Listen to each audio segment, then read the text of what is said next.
Hello, welcome to Sun Dragon Tips and Tricks, Rebecca at Home.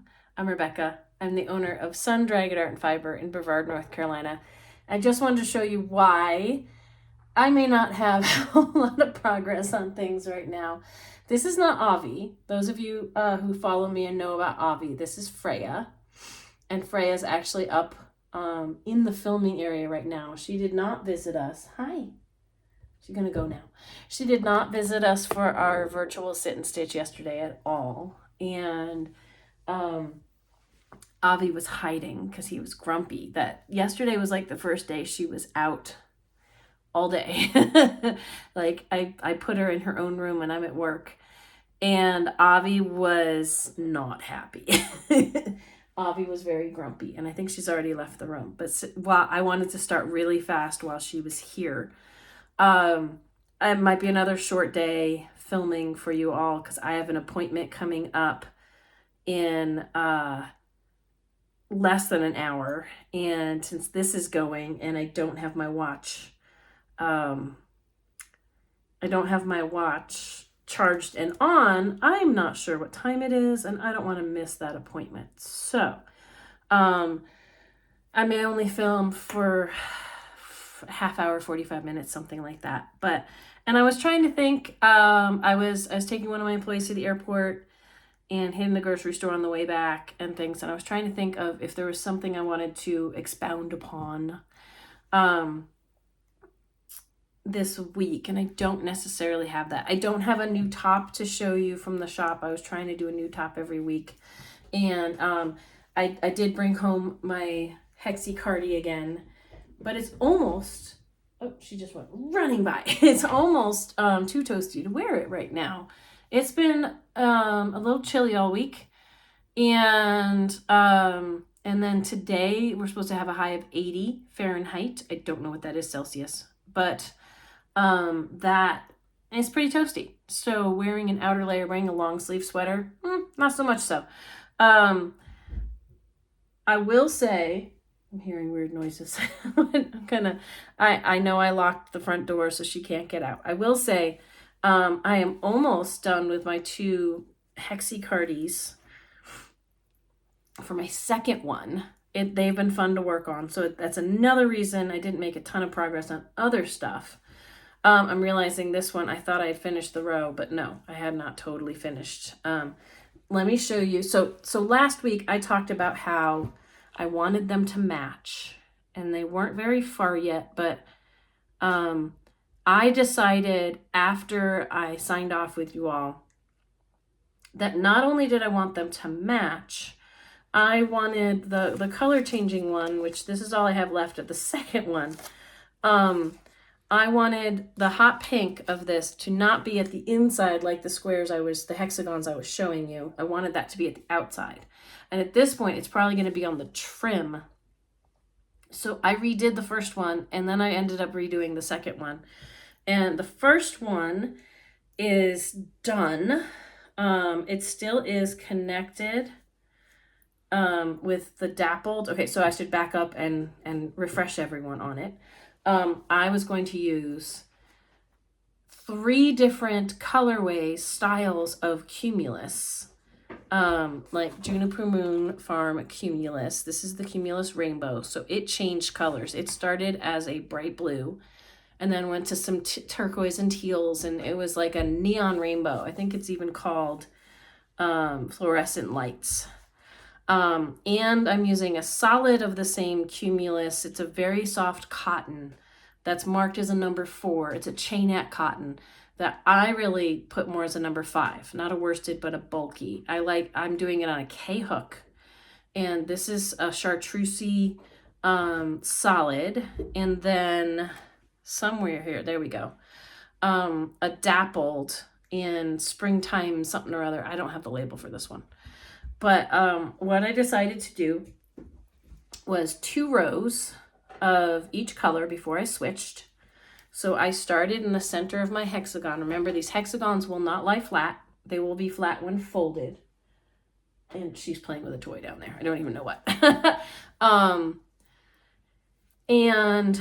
She was under my porch last Friday. And I think I told you all that I was going to try to take her to the vet last Monday, and I did.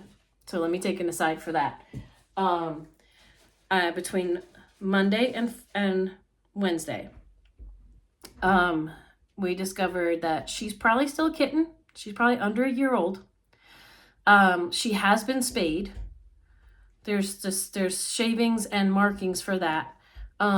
But no one seems to be looking for her. So I have gotten some of her shots done, and she's being treated for hookworm, but the first round of those meds are done. And she is feisty and cute and doesn't mind if I pet her. She's not so great about being picked up. She stands when I pick her up and is ready to jump off of me. That's okay. That she even lets me pick her up is great.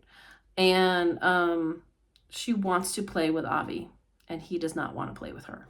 He is not happy that she is making herself comfortable in his comfy spots. So she is just no fear all over the place, and he is grumpy.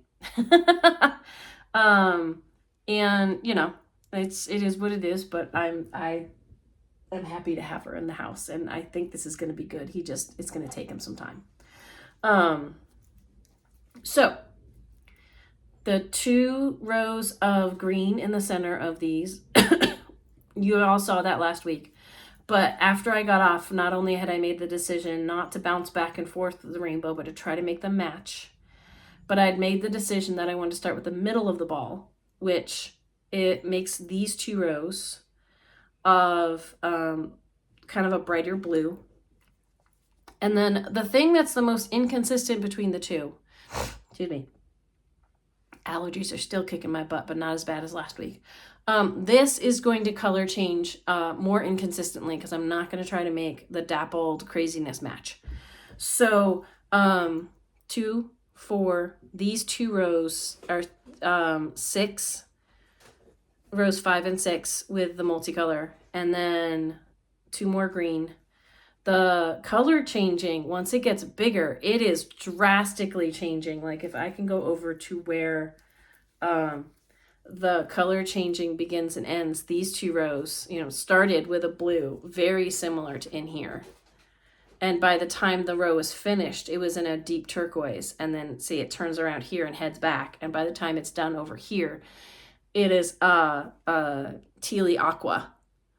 Yeah, and then here's 2 more rows. You can see how this is where on the back side you can see all my ends. I haven't woven the ends in yet.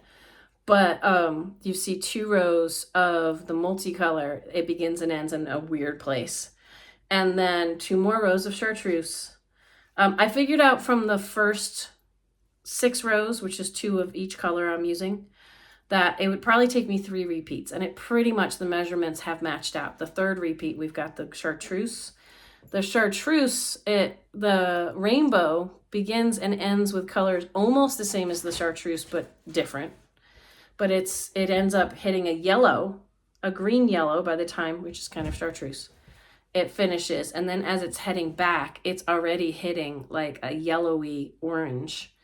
And by the time it ends, I don't have that ball here, but I have this little ball left of this color was almost the center color y'all saw last week. And I think what I'm going to do, because again, once I did 2 more rows of the dappled, which did all kinds of different things. Like if I follow this outside edging, like the colors it looks like I did 2 different colors here, but that's the rainbow first row and second row, as the rows are really a lot bigger. So it hit the right measurements to have 3 repeats of the 2 rows of the 3 colors, if that makes sense. It's 18 rows total. And depending on how I fold this, I might get them to be almost matchy-matchy. But like, say I just take this edge and fold it. Remember, if you're making a hexagon cardigan, you fold that side and make all the other ends match up, and you end up having an L shape. But what's really neat is if you look at this side, especially with the rainbow, the inside parts of the rainbow are going to look identical. But the outside one, if I flip this around, or if I flip it this way, especially, like this edge, whoop, as I drop it, this edge looks really different than this edge. And if I turn it around, we have some of the same colors, but again, see, I've got some of that, the red down there. So depending on how I fold this, it could look matchy-matchy or not. But I think it's going to be super flowy. And I think also what I'm going to do, once I seam this up, I don't think I'm going to have a gathered cuff like on my other one. I'm going to let this one be open and flowy. And once I sew it together, it is not going to be at my wrist. I might make it so it's not a full-length sleeve so it doesn't drag and stuff. But what I think is kind of cool is the back of this, like Kelly Phelps's pattern. The back of this, I'll need to do some rows to match in the center to add width to the back. And because I ended with the multicolor, hang on a sec, because I dropped it. This is all that's left of the multicolor because it started on rows 5 and 6 and it did rows 17 and 18. So it used up a lot more yarn. I only just started using my second ball of chartreuse. And on this one, this is the other one, I am in the yellow part of the rainbow. It will probably hit the pink before I'm done with this row, just like it did on the other one.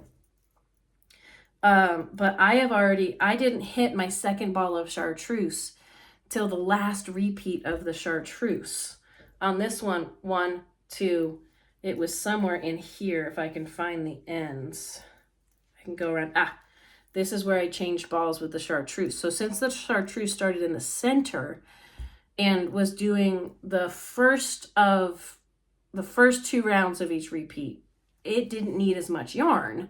So I've got a lot more left. But what is cool about this, I think, so let me fold this one up just so you can see. This one is still missing 2 or 3 rows, but see how it's going to be fairly close to the other one. I'm hoping depending on how I fold it, I want to fold them the same way and have the same part in front and in back so they will look a little more matching. But based on the color repeat, what I can do, if I go back to the one that's finished and fold that guy, like I think I'm gonna fold him, I still haven't decided, but I'm starting to pull out a little bit of my last row here. Let's see if I fold it like this, because I hadn't tied off the row yet. But if I decide to wear it like this, the back, where I'm going to have to add some width, it's at the color repeat spot where I would be doing chartreuse next. So a couple rows of chartreuse on either one, and maybe a rainbow line down the back, which will be in the pink. And then the edging will either be in chartreuse or pink or both. I think that will finish it off really nicely. So I'm pretty sure, especially because I'm really focusing on these right now, I will have a second finished cardigan by next week to show you all, which I think is really cool. But it is both heavy and warm, but not in a fuzzy, scratchy way because it's the cotton. And I want to do my best. Like, again, this is what I have left. This may only have this much left by the time I finish the outside 2 rows on my next, on the second hexagon. So I'm hoping when I finish, like, that I can use the leftovers mostly from the chartreuse and a little bit from the rainbow to just finish it off. If that means, it might mean that there's no more length on this one, that it is a little more cropped, that the sleeves are a little shorter, but I want to see if I can, like, that's going to be 6 skeins of cumulus, which I think is going to be a lot more expensive than so math, and my head's still a little off. I didn't take my allergy medicine early enough today. So I just took it and it's still trying to kick in and get the head fog out.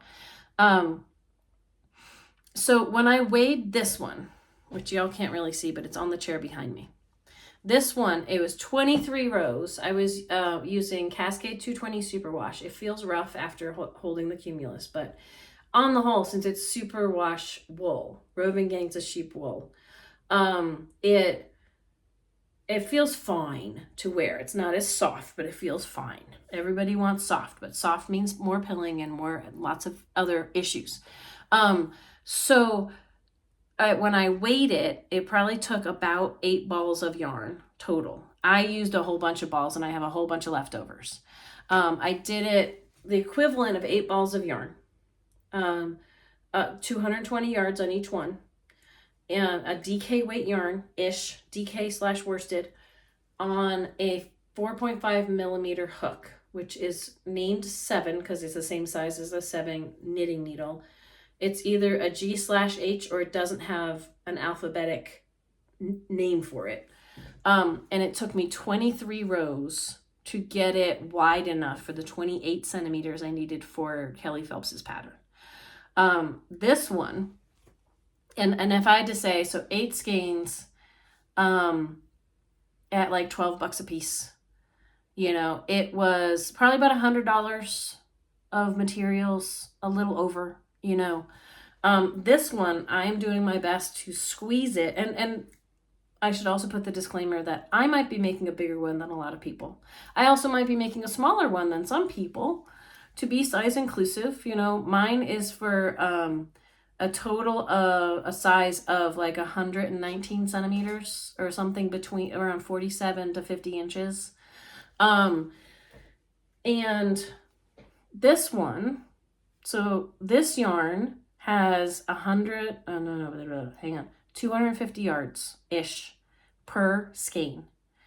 But it's much more expensive. We are talking $26, $27, like for head math, $25-ish a ball. And I'm using 6. So 4 of those is going to be $100. 6 of those, we're talking closer to $150, $175 for this one that I'm making. And it's not going to be as big, or, you know, not the sleeves aren't going to be as long. The torso isn't going to be as long. If you want to add those, you probably have to add in another ball of yarn. So I will update y'all next week on how I decided to finish this. But cost is sometimes a thing. Like crochet eats up a lot of yarn. And so you'll need more yarn for a crochet sweater of the same size as a knitted one. It's just kind of how life works, you know, because there's if you think about a knit stitch versus a crochet stitch, yes, if we talk about crocheting can go faster because a double crochet, and this is all double crochets in it, and chains. A double crochet is about 3 times the height of a knit stitch. If we're taking the same yarn and roughly the same diameter of hook or needle. Double crochet has a lot more height than a single knit stitch. So that goes faster. But if you compare things that are the same size, so a knit stitch versus a single crochet, they're about the same height. A knit stitch is 1 loop being pulled through 1 loop. A crochet stitch, you pull up a loop and then you pull yarn through the 2 loops you have on the hook. So it uses, there's more, it's not quite twice, it's about 1/3 more yarn. Instead of like 1/2 or something like that, or twice, or however it is. Like, people have done rigorous examinations of this, and I am forever in their debt because I don't want to take the time personally.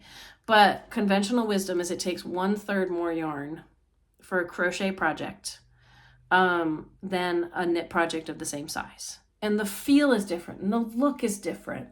But for me, I can kind of wrap my brain around how much you'll need for a knit project.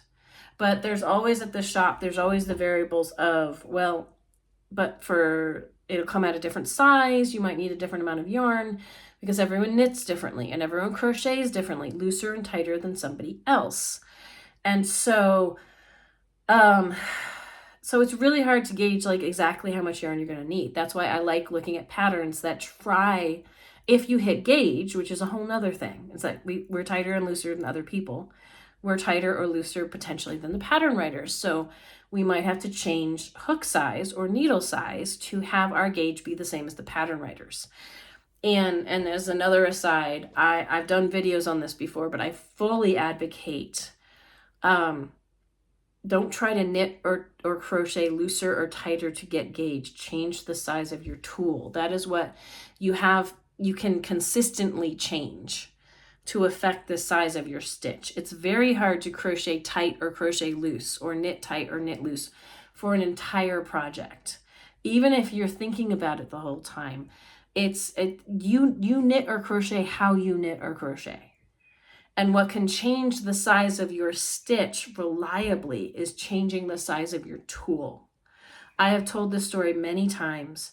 The first sweater I made for my then boyfriend, now ex-husband, I did what I thought I was supposed to, and I made a gauge swatch, which is what you're supposed to do. I don't know if I made it big enough, And I measured an inch. First of all, I would measure a distance larger than an inch. That's why a lot of gauge swatches say 4 inches or 10 centimeters, because an inch is unreliable to have an inch over here be the same as an inch over there, but I measured stitches per inch.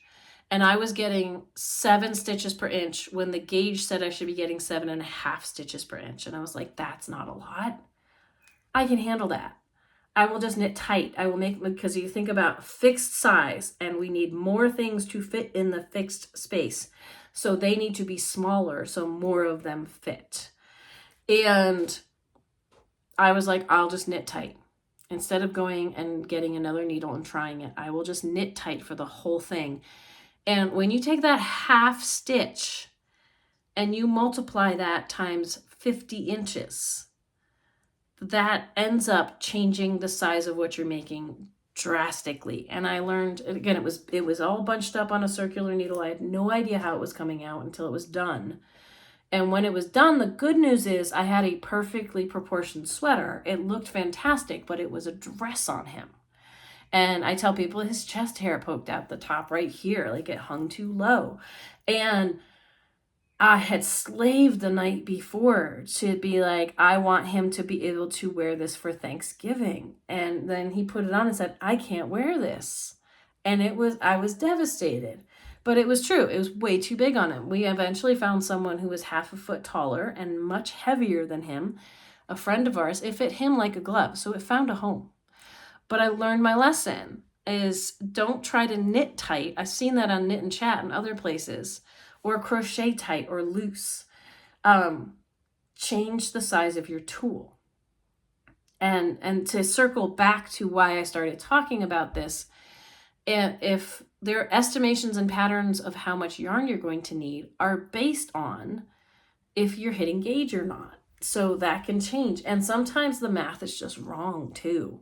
I've had people who say they got gauge and they didn't have enough yarn for a project. So I will always suggest erring on the side of caution if you can afford it to get more yarn so that you don't run out. Our shop, we have a policy that if you couldn't return this because it's been wound up, it's not in the fancy twist anymore. But if you haven't used any of it and it looks like it could go right back on the shelf like this, if it was only a couple of strands that we could stick back in, that can be resold. If it's got wear and tear on it, or if it's bald like this, we cannot take it back for shop credit.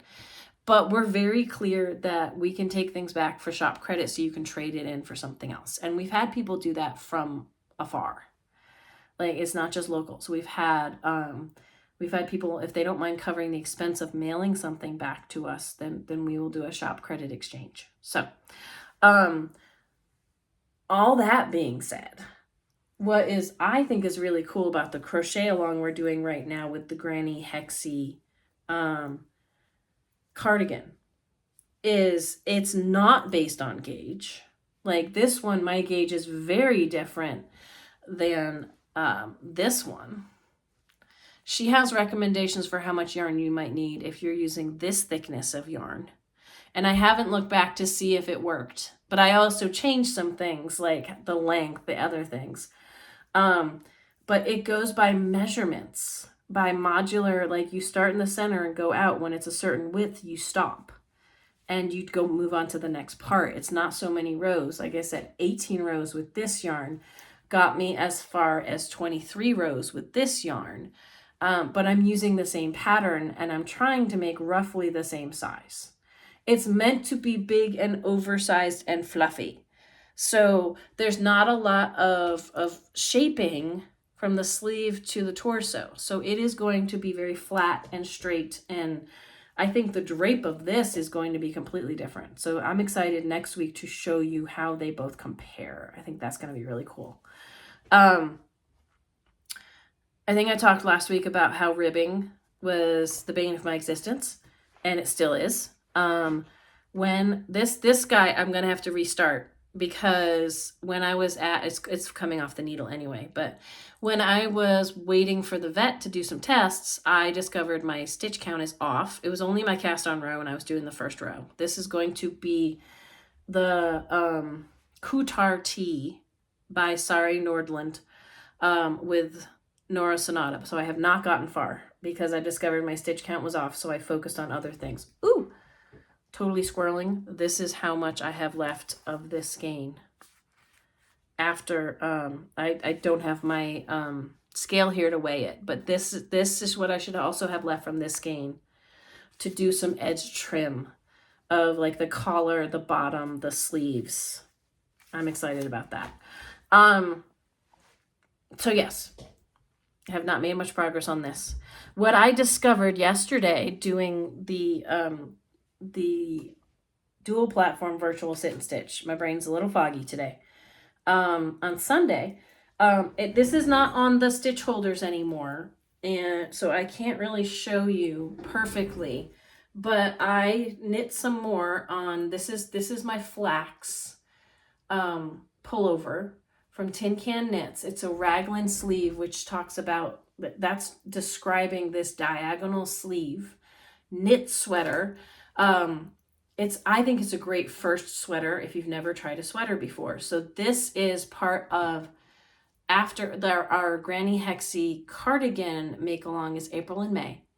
And in June and July, it's make your first knit sweater. And we'll be doing the flax worsted.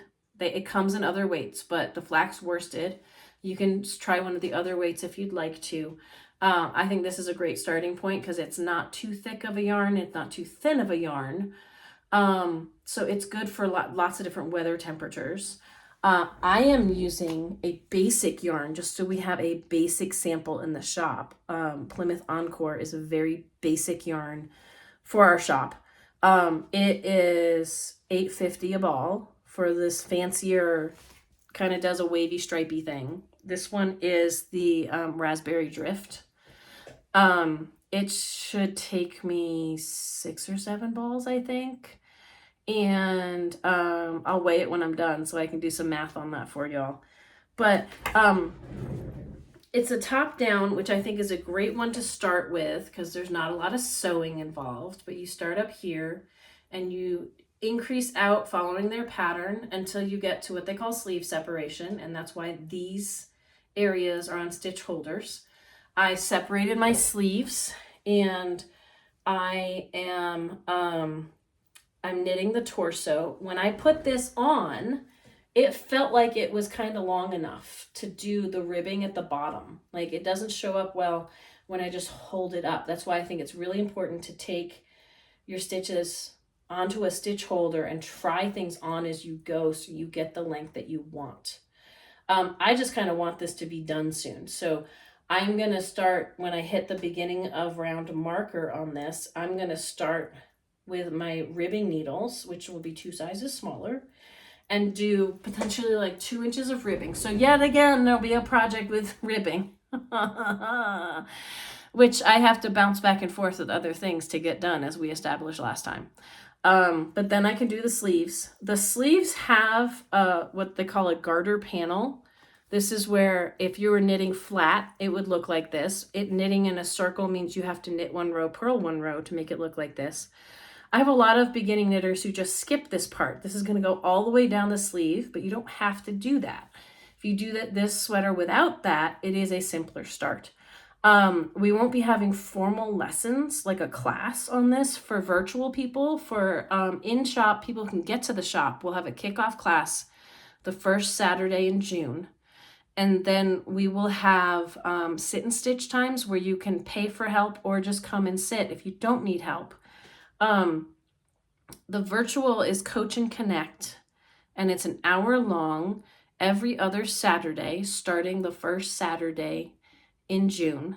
So there'll be like 2 in June and 2 in July. I will be away for part of July, so that might shift around a little bit instead of being every other week. But what I can do with the Coach and Connect is I can talk about a different part of the sweater every time, regardless of where you are, or you can ask questions. The Coach and Connect is only $40 for all 4.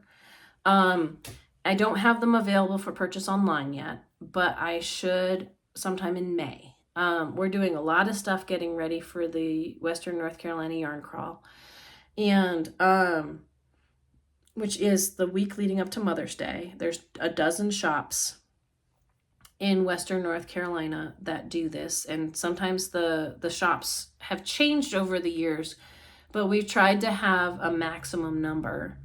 There might be more in the surrounding area, that kind of thing, but there are 12 that participate. And this year we're doing, the theme is After the Storm, to try to celebrate recovery, or our attempts at recovery after Helene, because it did hit this area so hard.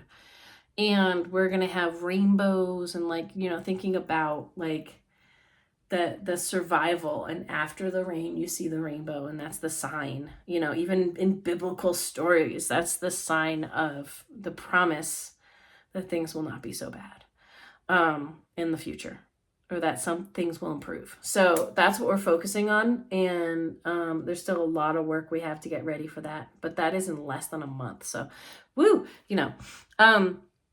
I have a bunch of other things here on the table. I'm trying to do a gauge swatch with, this is from Noro. It is the Natsumeki, to make a luminous summer top, which is just a nice straight short sleeve, all over increase on the yoke t-shirt type top.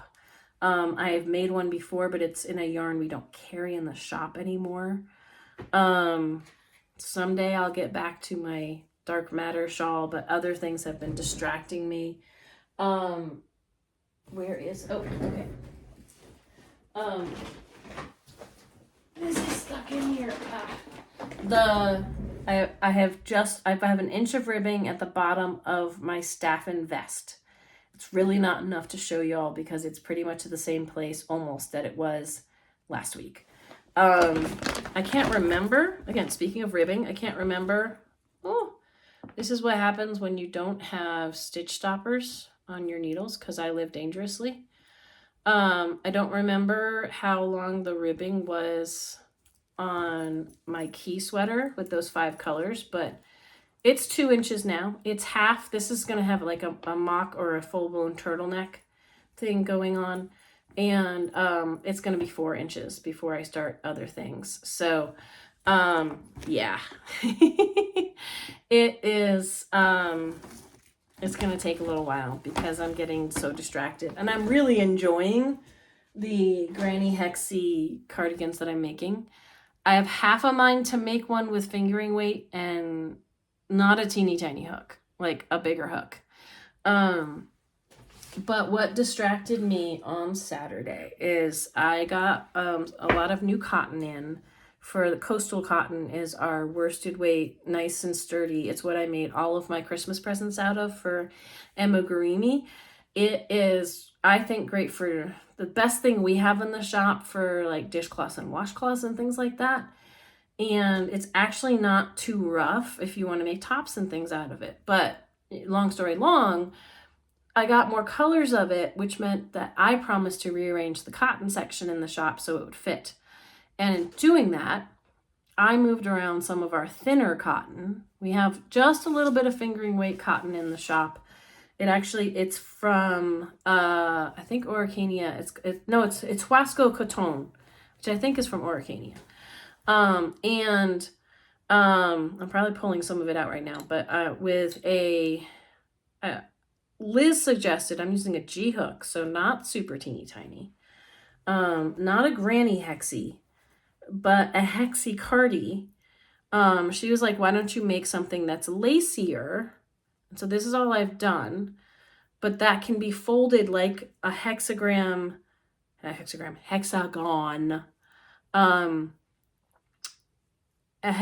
shape to make the same thing as I'm making right now. So if I fold this, see that is the tube thing. Like this is what the underarm is going to be like. It's going to be very lacy, and it's got a lot of front post double and triple crochet. We'll see how that goes, but I wanted to use the sparkly. I don't know if yet there, if I do the right angle, I wanted to use some of the sparkly cotton and make something. And I thought about doing a knit thing, and then I am just big on the crochet right now, so I'm crocheting. My headache is not getting better. It's starting to feel a little worse. So, and I'm probably nearing the time and hopefully not late for my next appointment. So I'm going to wrap up right now. My best to all of you. There's other things I could talk about. If there's things you want me to talk about, you can put it in the comments and I will do my best to address it next week. But obviously with this, I am not doing a full-blown tips and tricks video right now. Even though this filming is shorter. But I love staying in touch with you all. Let me know what you want to in the comments, and I'll try to get back to you on it, like I just said. And as I always like to say, may your crafting be filled with joy and confidence. We'll see you next week. Bye-bye.